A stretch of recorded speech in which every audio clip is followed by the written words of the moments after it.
اعوذ باللہ من الشیطان الرجیم بسم اللہ الرحمن الرحیم وبہ نستعین وصلی اللہ علی محمد وآلہ الطیبین الطاہرین المعصومین۔ اس وقت جب کہ طوفان الاقصی کو 1 ماہ سے زائد ہو چکا ہے اور پوری امت مسلمہ اور امت مسلمہ سے بڑھ کر دنیا کے تمام ایسے لوگ جو مظلوموں کی حمایت کرتے ہیں، جن کا ضمیر زندہ ہے، زندہ ضمیر لوگ اس وقت فلسطین اور فلسطینی مظلوموں کے حق میں آواز اٹھا رہے ہیں، جبکہ دوسری طرف پورا استکبار جہانی، سارے مستکبرین، سارے ظالم، سارے خونخوار، سارے قاتل فلسطینیوں پر صبح و شام ظلم کر رہے ہیں۔ ایسے میں جب اتنا بڑا ایک معرکہ پوری دنیا میں جسے رہبر معظم نے حق اور باطل کی لڑائی قرار دیا، ایمان اور کفر کی لڑائی قرار دیا، ایسے میں انتہائی افسوس کے ساتھ کہنا پڑتا ہے کہ ایک کلپ وائرل ہوتا ہے عالم دین کے عنوان سے، اور یہ تاثر دینے کی کوشش کی جاتی ہے کہ مکتب اہل بیت کا نظریہ یہ ہے کہ غیر شیعہ مسلمانوں کے لیے نہ فاتحہ پڑھی جا سکتی ہے، نہ ان کے لیے دعائیں رکھی جا سکتی ہیں، چاہے وہ زیارت عاشورہ کے ذریعے دعا کریں، چاہے حدیث قصہ کے ذریعے، دعائے توسل کے ذریعے، دعائے جوشن صغیر کے ذریعے ان مجاہدین اور ان مظلوموں کی فتح و نصرت کے لیے ایسی محافل نہیں رکھی جا سکتی۔ افسوس کے ساتھ کہنا پڑتا ہے کہ اسے مکتب اہل بیت کا نظریے کے طور پر پیش کرنے کی کوشش کی گئی، حالانکہ یہ مکتب اہل بیت کا نظریہ نہیں ہے۔ ایک روایت کو پیش کیا گیا اپنے استدلال کے لیے، اور اس روایت سے بھی جو نتیجہ لینے کی کوشش کی گئی وہ روایت وہ نتیجہ نہیں دیتی۔ ایک روایت، جیسے معصوم نے فرمایا کہ روایت تدریح خیر من الف روایت ترویح، ایک روایت کو سمجھ لو یہ اس سے بہتر ہے کہ تم 1000 روایتیں نقل کرو۔ روایت کو آپ نقل کر رہے ہیں، کسی عبادت گزار کی بات کر رہے ہیں، پھر وہ جہنم میں چلا جائے گا یہ بات کر رہے ہیں، وہاں سے آپ یہ استدلال کر رہے ہیں کہ کسی کے لیے فاتحہ نہیں پڑھی جا سکتی، کسی کے لیے دعا نہیں کی جا سکتی، کوئی فرق نہیں کر رہے آپ انکار ولایت کی بات میں کہ کوئی جو ہے وہ مستضعف ہے یا غیر مستضعف ہے، کوئی ناصبی ہے یا غیر ناصبی ہے، کوئی معاند اور دشمن اہل بیت ہے یا دشمن اہل بیت نہیں، محب اہل بیت ہے، لیکن ممکن ہے اپنے والدین، اپنے اساتذہ، اپنے علماء اور اپنے مکتب کی تعلیمات کے مطابق وہ یہ سمجھا ہو کہ اہل بیت کو فلاں درجے پہ رکھنا ہے یا اہل بیت کے بارے میں فلاں چیزوں کا قائل ہونا ہے۔ اس تفریق اور اس تفصیل کے بغیر غیر شیعہ لوگوں کو سب کو خدا نخواستہ ناصبی اور دشمن اہل بیت شمار کرنا اور یہ بات کرنا کہ ان کے لیے استغفار نہیں ہو سکتا، ان کے لیے فاتحہ نہیں ہو سکتی، ان کے لیے دعا نہیں ہو سکتی، انتہائی قابل افسوس ہے۔ مکتب اہل بیت کے نظریے کو پیش کرنا ایک روایت سے نہیں ہوتا، اور وہ بھی اس روایت کو بغیر سمجھے ہوئے، بغیر اس کی دقتوں کو بیان کیے ہوئے۔ آپ دیکھیے، ہم 1-2 چیزوں کو صرف پیش کر پائیں گے کیونکہ کسی بھی مکتب اہل بیت کی رائے کی ادلہ کی طرف جانے کے لیے ایک مفصل گفتگو اور ایک تفصیلی وقت کی ضرورت ہے۔ آپ دیکھیے سورہ توبہ میں آیت نمبر 113 میں علامہ طباطبائی تفسیر المیزان 9ویں جلد میں جہاں پر یہ آیت ہے کہ وَمَا كَانَ لِلنَّبِيِّ وَالَّذِينَ آمَنُوا أَن يَسْتَغْفِرُوا لِلْمُشْرِكِينَ وَلَوْ كَانُوا أُولِي قُرْبَىٰ، نبی کے لیے اور مؤمنین کے لیے یہ جائز نہیں ہے، انہیں یہ حق نہیں ہے کہ وہ مشرکین کے لیے استغفار کریں، چاہے وہ مشرکین ان کے رشتہ دار ہی کیوں نہ ہوں۔ اس کے ذیل میں علامہ طباطبائی 2 مرتبہ اس مطلب کو روشن کرتے ہیں اور اس مطلب پر ترکیز کرتے ہیں، اس مطلب کی وضاحت کرتے ہیں کہ فَدَلَّ ذَلِكَ أَن تَبَيَّنَ كَوْنُ الْمُشْرِكِينَ أَن تَبَيُّنَ كَوْنِ الْمُشْرِكِينَ أَصْحَابُ الْجَحِيمِ إِنَّمَا يُرْشِدُ إِلَىٰ عَدَمِ جَوَازِ الْإِسْتِغْفَارِ لِكَوْنِهِمْ مُلَازِمًا لِكَوْنِهِمْ أَعْدَاءَ اللَّهِ فَإِذَا تَبَيَّنَ لِلنَّبِيِّ وَالَّذِينَ آمَنُوا أَنَّ الْمُشْرِكِينَ أَعْدَاءُ اللَّهِ، حتیٰ مشرکین کے بارے میں بھی نبی استغفار نہیں کر سکتے، اور اس کی تفسیر میں علامہ طباطبائی یہ فرماتے ہیں کہ جب نبی کے لیے یا مومنوں کے لیے یہ واضح ہو جائے کہ یہ فلاں مشرک بھی کیا ہے، خدا کا دشمن ہے، عدو اللہ ہے، اس کے لیے استغفار نہیں کر سکتے۔ یعنی یہاں تک کہ اگر کوئی مستضعف، اگر کوئی مشرک بھی، اگر کوئی کافر بھی مستضعف ہے، جاہل قاصر ہے، تو اس کے ساتھ معاملہ اس مشرک اور اس کافر سے ہٹ کر ہے جو کہ مستضعف نہیں ہے، جو کہ جاہل مقصر ہے۔ آپ روایات کو دیکھیے، اصول کافی ہمارے سامنے موجود ہے، کتاب الایمان والکفر اور باب الحب فی اللہ والبغض فی اللہ میں جناب کلینی جو ہے وہ اس حدیث کو نقل کرتے ہیں امام صادق علیہ السلام سے، قال ان الرجل لا يحبكم وما يعرف ما انتم علیہ۔ یحبکم کا انہوں نے معنی بھی کیا ہے کہ یحبکم معاشر شیعہ، لیکن اسے امامت کا نہیں پتا، اسے ائمہ کی عصمت کا نہیں پتا، اسے شیعہ اس نظریے کا نہیں پتا کہ منصوص من اللہ ہیں، ائمہ جو ہے وہ خدا کی طرف سے منتخب شدہ ہیں، تو اس کے لیے کیا ہوگا؟ صرف شیعوں سے محبت کرتا ہے۔ فرمایا فَيُدْخِلُهُ اللَّهُ الْجَنَّةَ بِحُبِّكُمْ، تم شیعوں کے ساتھ محبت کی وجہ سے خدا اسے جنت میں داخل کرے گا۔ یعنی اگر کوئی کسی شیعہ سے محبت کرتا ہے تو وہ جنت میں جا رہا ہے اس روایت کے مطابق، تو جو اہل بیت سے محبت کرتا ہو، جو محب اہل بیت ہو، وہ کیسے جنت میں نہیں جائے گا؟ وہ کیسے آپ اسے کہہ سکتے ہیں کہ اس کے لیے استغفار ہی نہ کیا جائے؟ آپ یہاں پر دیکھیں کتاب العشرہ جو ہے ما یجب من المعاشرہ، اصول کافی کے اندر یہاں پر ایک سے زیادہ روایات موجود ہیں۔ مثلا یہاں پر راوی آ کر معاویہ بن وہب پوچھتا ہے، قلت لابی عبداللہ، میں نے امام صادق علیہ الصلوۃ والسلام سے پوچھا، کیف ینبغی لنا ان نصنع فیما بیننا وبین قومنا وفیما بیننا وبین خلطائنا من الناس۔ جن لوگوں کے ساتھ ہم مل بیٹھتے ہیں قوم کے، ان کے ساتھ ہمارا رویہ کیسا ہونا چاہیے۔ جناب فیض کاشانی نے وافی میں اس روایت کے ذیل میں خلطائنا من الناس کو بتایا ہے کہ اس سے مراد عامہ ہے، اس سے مراد غیر شیعہ مسلمان ہیں۔ تو امام علیہ الصلوۃ والسلام نے کیا فرمایا؟ قال تؤدون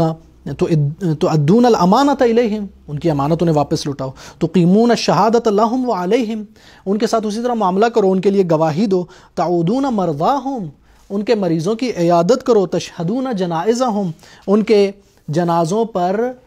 جاؤ اور ان کے جو ہے وہ ان کی میت پر جاؤ۔ اسی طرح سے ایک اور روایت اسی باب کی چوتھی روایت میں پوچھا کہ کیف ینبغی لنا ان نصنع فیما بیننا وبین قومنا وبین خلطائنا من الناس ممن لیسوا علی امرنا، جو ہمارے امر پر نہیں ہے۔ حاشیے میں امرنا کو تشیع کہا گیا کہ تشیع پر نہیں ہے جو لوگ، جو شیعہ نہیں ہیں، ان کے ساتھ ہم کیا کریں؟ امام نے فرمایا تنظرون الی ائمتکم، اپنے ائمہ کو دیکھو وہ کیا کرتے ہیں، فتصنعون ما یصنعون فواللہ انہم لا یعودون مرضاہم، تمہارے ائمہ ان عام مسلمانوں کے مریضوں کی عیادت کرتے ہیں، یشہدون جنائزہم، ان کے جنازوں میں جاتے ہیں، یقیمون الشہادۃ لہم وعلیہم، ان کے لیے گواہی دیتے ہیں اور ان کے ساتھ سارے اس طرح کے معاملات۔ اور اس باب میں اور بھی اس طرح کی روایات موجود ہیں، لہٰذا روایات ایسی موجود ہے جس میں ائمہ اہل بیت علیہ السلام تشیع کو، شیعوں کو یہ وصیت کر رہے ہوتے ہیں کہ آپ جو ہے وہ ان کے ساتھ، عام مسلمانوں کے ساتھ اس طرح کا معاملہ رکھیں۔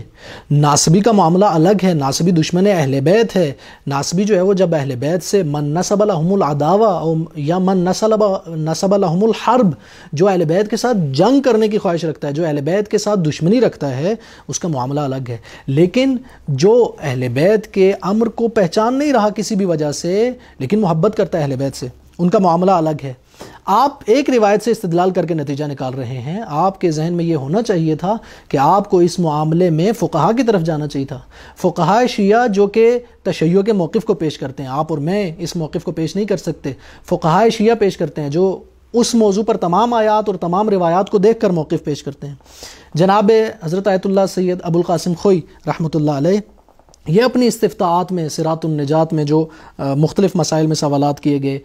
فقہ میں، عقیدے میں، سب میں، اس میں آپ دیکھیے کہ سوال نمبر 1383 میں سوال کیا جاتا ہے، هل تجوز قراءة سورة الفاتحة او الاتيان بشيء من البر نیابة عن میت غیر شیعی سواء كان من الارحام او سواهم؟ ایک ایسی میت، ایک ایسا مرحوم جو کہ شیعہ نہیں ہے، چاہے وہ میرا رشتہ دار ہے یا نہیں ہے، کیا میں اس کی طرف سے فاتحہ پڑھ سکتا ہوں یا کوئی نیکی کا کام کر سکتا ہوں؟ فرماتے ہیں سید خوئی، نعم تجوز ولا بأس بذلک، جائز ہے۔ پھر پوچھا جاتا ہے اگلا سوال 1384، هل يجوز اہداء ثواب الفاتحہ او الخیرات للمخالف سواء كان رحما ام لا؟ کیا ثواب فاتحہ یا خیرات اور صدقات کا ثواب مخالف کو یعنی غیر شیعہ کو دیا جا سکتا ہے؟ وَكَذَا الْإِسْتِغْفَارُ لَهُ، کیا اس کے لیے استغفار کی جا سکتی ہے؟ سید خوئی فرماتے ہیں نعم یجوز واللہ عالم۔ 1385 میں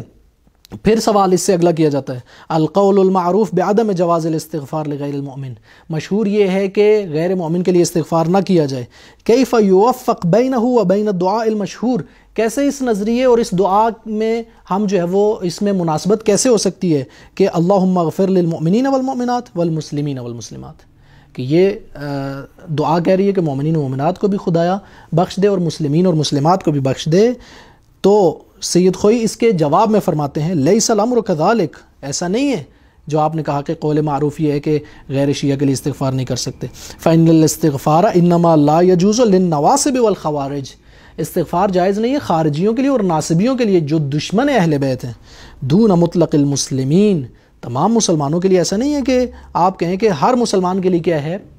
استغفار ہی جائز نہیں ہے، لہٰذا ناصبیوں کا معاملہ جو الگ ہے اسے آپ آ کر ملاتے ہیں فلسطین اور غزہ کے مظلوموں کے ساتھ، کہ جن کے بارے میں رہبر معظم پہلے بھی جواب دے چکے ہیں کہ وہ ناصبین نہیں ہیں، ان کے ہاں مسجد امیر المومنین علی ابن ابی طالب موجود ہے، ان کے ہاں مسجد الامام الحسین موجود ہے۔ آج ان کی ماں کی ویڈیوز آتی ہیں اور وہ اپنے بچوں سے کہتی ہیں کہ جاؤ لڑو، تمہارا خون امام حسن اور امام حسین علیہ السلام سے زیادہ پاکیزہ اور افضل نہیں ہے۔ کیا یہ لوگ ناصبی ہو سکتے ہیں؟ یہ محب اہل بیت لوگ ہیں، وہ جو آ کے رہبر معظم سے ہدایات لیتے ہیں، وہ جو آ کے سید حسن نصر اللہ سے، ایک شیعہ فقیہ سے اور ایک شیعہ عالم سے، امامے کے ساتھ بیٹھا ہوا، اس سے رہنمائی لیتے ہیں، کیا وہ ناصبی ہیں؟ کیا وہ خارجی ہیں؟ وہ جو آ کے شہید قاسم سلیمانی کے جنازے میں اسے شہید القدس کہتے ہیں، کیا وہ ناصبی اور خارجی ہیں؟ نہیں۔ اس کا مطلب ہے کہ آپ نے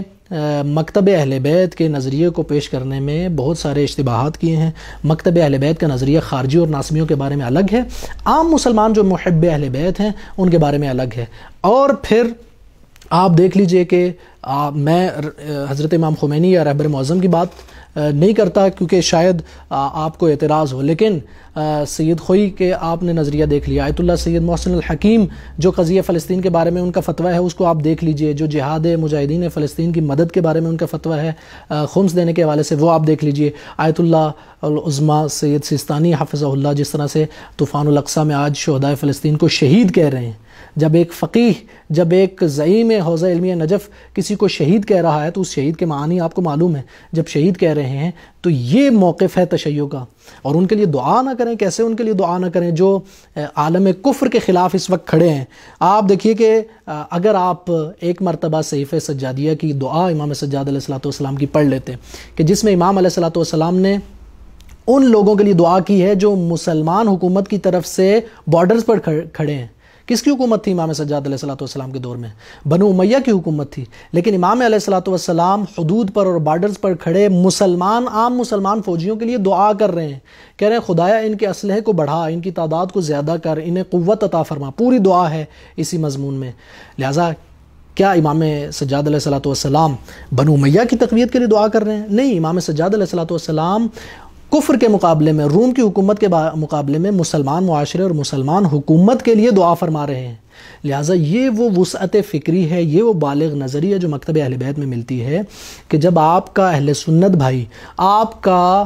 کسی بھی مسلک سے تعلق رکھنے والا مسلمان بھائی کفر کے مقابلے میں کھڑا ہے، آپ نے اس کے لیے دعا بھی کرنی ہے، آپ نے اس کی مدد بھی کرنی ہے۔ یہی وجہ ہے کہ آج پورا جہان تشیع، عراق کے مراجع سے لے کر، ایران کے مراجع سے لے کر، لبنان کے شیعوں سے لے کر، پاکستان اور ہندوستان کے شیعوں اور پوری دنیا تک، سب فلسطین کے بھائیوں کے ساتھ کھڑے ہیں۔ سب سے زیادہ مدد بھی اس وقت تشیع کر رہی ہے جہاد فلسطین اور مقاومت فلسطین کی۔ یہ آپ کی طرح کے چند لوگ ہیں جنہوں نے مکتب اہل بیت سے وہ بالغ نظری اور وہ وسعت فکری نہیں لی، جنہوں نے مکتب اہل بیت کو اس کی دقتوں کے ساتھ نہیں پہچانا، اور وہ آج آ کر مظلوم کی مدد اور ظالم کی مخالفت کرنے کی بجائے اس طرح کے شبہات پیدا کرتے ہیں۔ مکتب اہل بیت کا نظریہ وہ ہے جو مکتب اہل بیت کے مراجع نے مکتب اہل بیت کو بتایا ہے، اور وہ نظریہ یہ ہے کہ ہمارے مسلمان بھائی، ہم نے ان کے ساتھ کھڑا ہونا ہے، اور ناصبی دشمن اہل بیت ہیں، اور اس سے بڑھ کر ہم امیر المومنین کی وصیت کے مطابق ہمیشہ مظلوم کے ساتھ ہیں اور ہمیشہ ظالم کے خلاف رہیں گے انشاءاللہ۔ وصلی اللہ علی محمد و آلہ الطاہرین۔